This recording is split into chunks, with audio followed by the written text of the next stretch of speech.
สมมตินะ ถ้ากูไม่อยู่แล้วอ่ะมึงจะทำไงวะทำไมมึงดราม่าขนาดนี้เนี่ยมึงเป็นอะไรมึงเกิดอะไรขึ้นมึงปรึกษากูมาบอกกูมาได้หมดเลย คือแบบกูสอบชิงทุนติดว่ะ เชี่ยกูก็ต้องดีใจกับมึงสิวะชิงทุนที่กูสอบเท่าไหร่กูก็สอบไม่ได้แต่มึงสอบได้เนี่ยลุงออกมาทำบ้านอะไรตอนนี้ฝนมันตกอ่ะ หายไปไหนแล้วก็ไม่รู้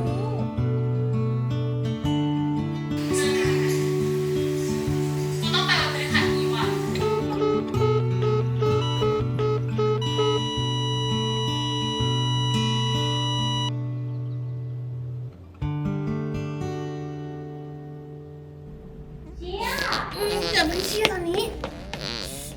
เชี่ยมึงไปไหนแล้วเนี่ย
ข้าว ออกมาทำบ้านอะไรตอนนี้ฝนมันตกอ่ะหายไปไหนแล้วก็ไม่รู้หัดมีสติก่อนก็มันติดต่อไม่ได้ก็ดูด้วยว่าฝนมันตกอ่ะแล้วเดินออกมาร่มก็ไม่มี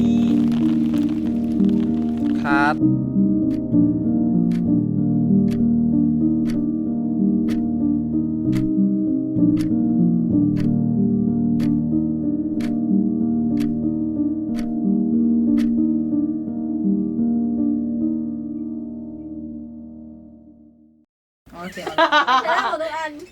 ไหนเอ็มมาอีกรอบนึง อย่ามึงเชี่ยตอนนี้เชี่ยมึงไปไหนแล้วเนี่ย